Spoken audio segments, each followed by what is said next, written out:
Welcome back, everybody. Ollie from Flight Comp, and I have something a little bit different today. It's a slope glider, and I haven't really made a whole lot of videos about slope soarers, so this might be interesting for some of you guys that aren't really into thermal flying. We have a new to me, but not new in general model called the MicroMax.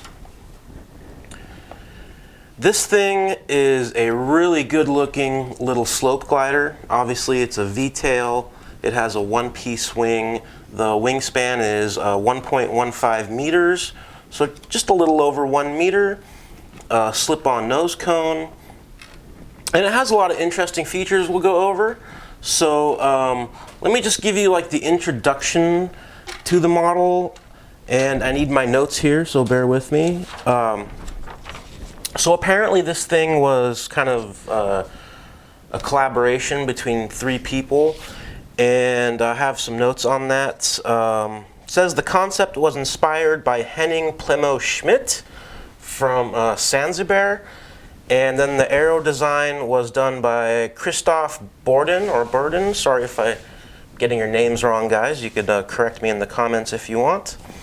And then the design and structural design and production is done by Anton over in Ukraine. He's OA Composites. He makes the Strike 3 little 1 meter F3K model and the NRJ 1.5 meter F3K or hand launch model. And I think working with Anton allowed these guys to kind of implement some neat technology that you don't often see in slope gliders, and that's basically the solid foam core technology in the wings and on the tail planes. So the wings basically are constructed using a machined foam Rohacell structural foam core, and the layers of material are put in the molds, the core is put in the middle, and it's all sandwiched together under high pressure and post-cured. And that gives you a really light and stiff wing and tail planes. So with that all being said, we'll take a close look at some of the parts here. We'll get the camera in close and you guys can see some of the details. Let's take a close look at the wing here. First off, on the top we have pre-cut slots for the control horns and some slots for the pushrod exits.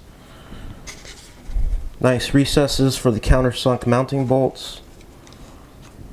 Nice little fairing here to match the fuselage shape. And again, this is a solid core wing. If we look at the bottom,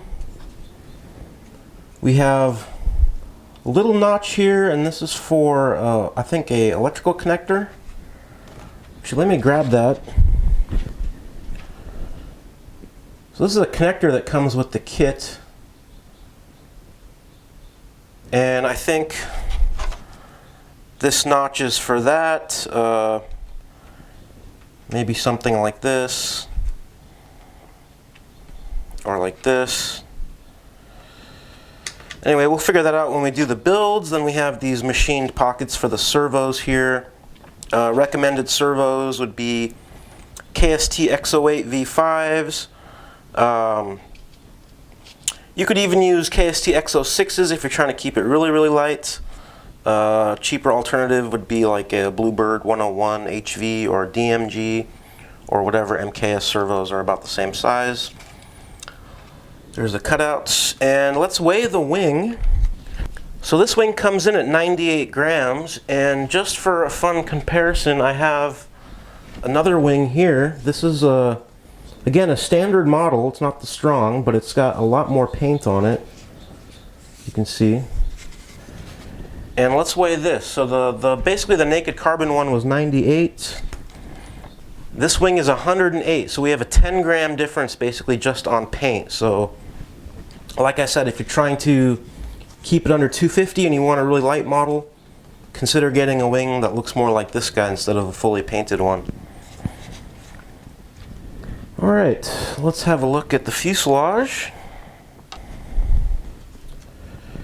Here we go. It's got a really nice shape on the front, slip-on nose cone, aluminum mounts, aluminum threaded mounts for the wing that protrude slightly and jig into the wing. Let me get back here to the V-tail. The V-tail is kind of interesting too. We'll take a closer look at that.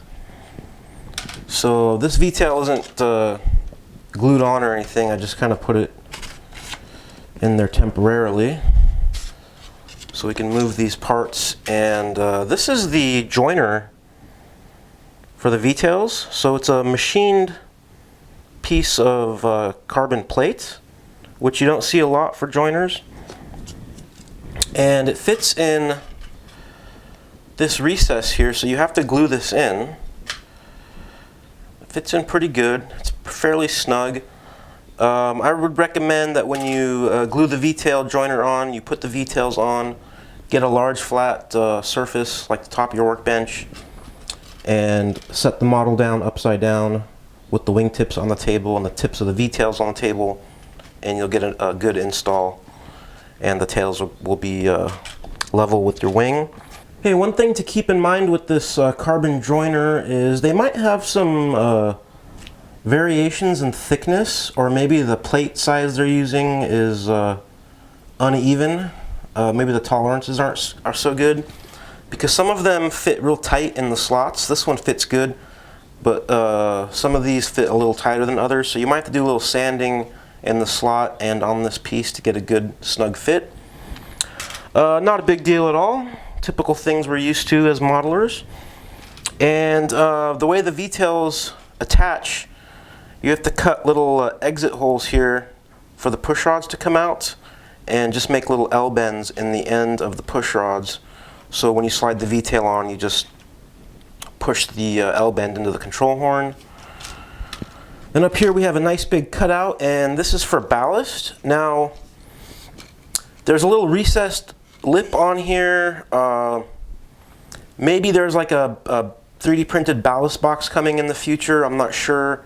I don't have any ballast for these models, and I couldn't get any. There's none available. So to ballast these up right now, you're gonna have to make your own little like ballast block and somehow fix it in here into this hole. And something that's a little annoying is that the cones are really hard to get off. You really have to pull pretty hard. And when I first got these, I was like, oh man, am I gonna break this thing? But you don't, it's just tight. And the nose is, this part here is 2.4 friendly. So you can have antennas internally here. And then it comes with some push rods and push rod sleeving here. And this is a white fuselage. Just the push rods are on the outside. So let me pull this pin out. Let's weigh the fuselages too. So it'll be interesting to see if the white one is heavier than the natural carbon look one. So let's weigh the carbon one first. So this one here is 39 grams. That's with the push rods as well. And this is the same thing. Oh. Better put the nose cone on. 39 grams without the nose cone. Okay, 44 grams with the cone and the push rods. So we'll do this one too. Again, it has the push rods and the cone. 46 grams, so a couple of grams difference here too with the paint.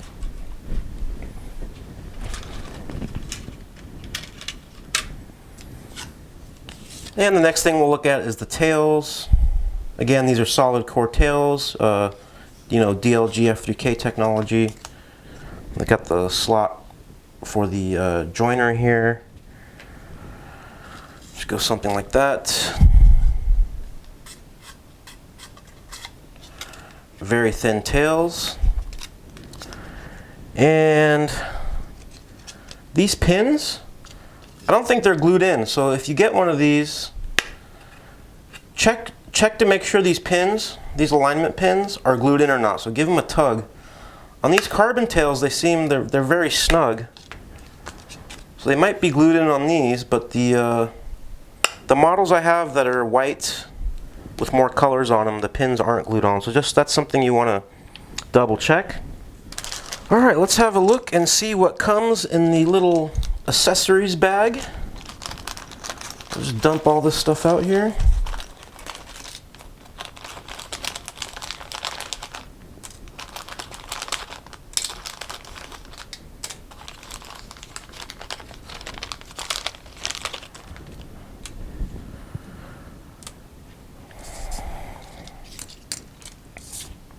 Okay.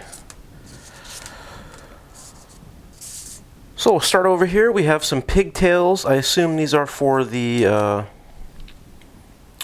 guess the fuselage side of the wing harness. So also this guy comes with it. I already took it out of the bag, but these would get soldered onto here somehow and make up the fuselage side of your wiring harness for the wing. So 2 servo leads or pigtails.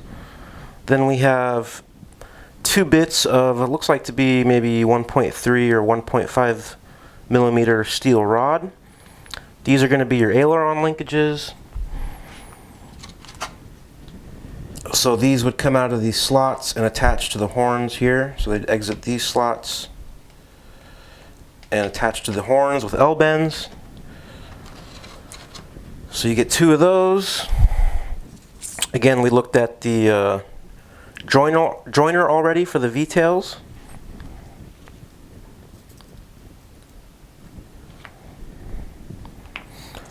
Next thing we have is a servo tray that goes in the fuselage.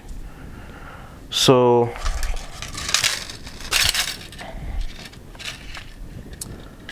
this would go in here somehow, and recommended servos inside the fuselage for the V-tails are KST X06, maybe X08s, but they'd probably be a little tighter, and perhaps a cheaper alternative would be a Bluebird 101 HV or DMG. We'll see. I'm going to go with X06s in the fuselage on my build, and X08s in the wing. Then we have some servo covers, and they do have a little bump on them, but they're very nice carbon servo covers. And if we try to size them up to the wing, you can see they're very oversized, so you do have to cut these down when you cover up the servos. All right. Next up is control horns. These are carbon fiber. Let me get some zoom going. Where are you? There you are. These are machined carbon fiber horns. So again, looks like you get 2 for the ailerons there, and then you get a couple of horns for the V-tails right there. And then we have just the wing mounting screws right there. These look to be like they're stainless steel.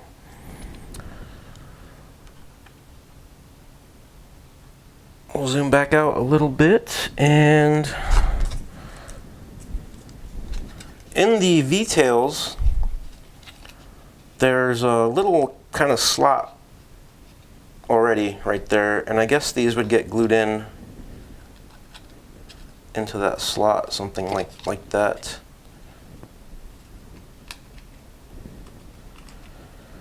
Hard to see, but there is a little indicator or slot, so when you do glue these horns on, they're going to be in the same position on both sides without much guesswork. So that's nice. Well, I don't know what else there is I can show you guys.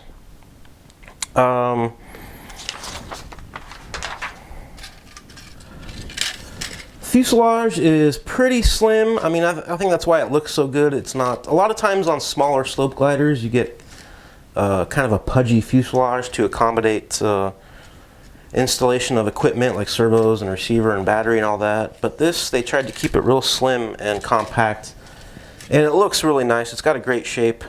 There is another recessed position here for the connector for the wiring, so not much guesswork to be done there.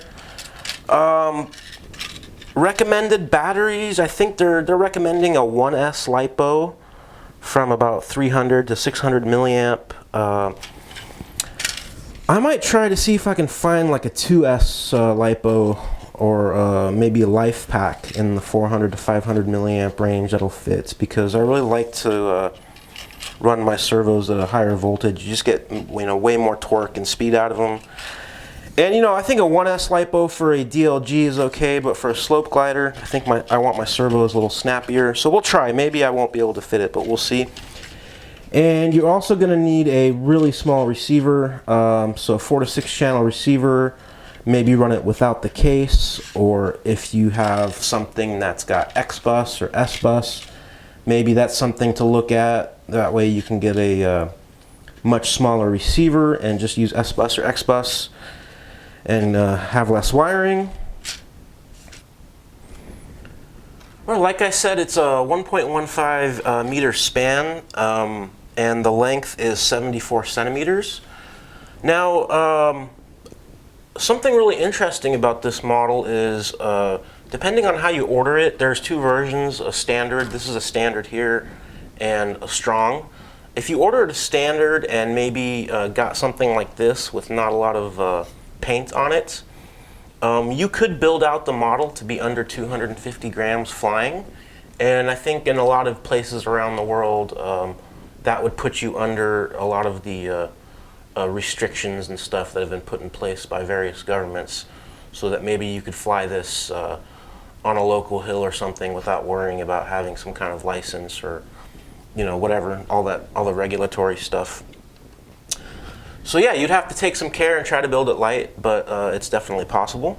And then if you want to maybe do some light dynamic soaring, or you have a really nice slope that gets a lot of wind, you can get the strong model and do stuff like that with it, and it'll be a little stiffer and heavier.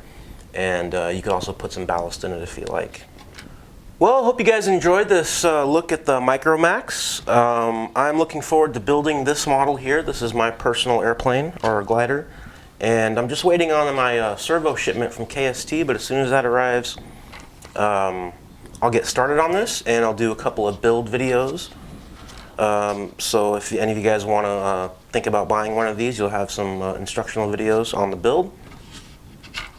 And that basically wraps it up, so I hope you guys enjoyed this video, and I will see you in the next one.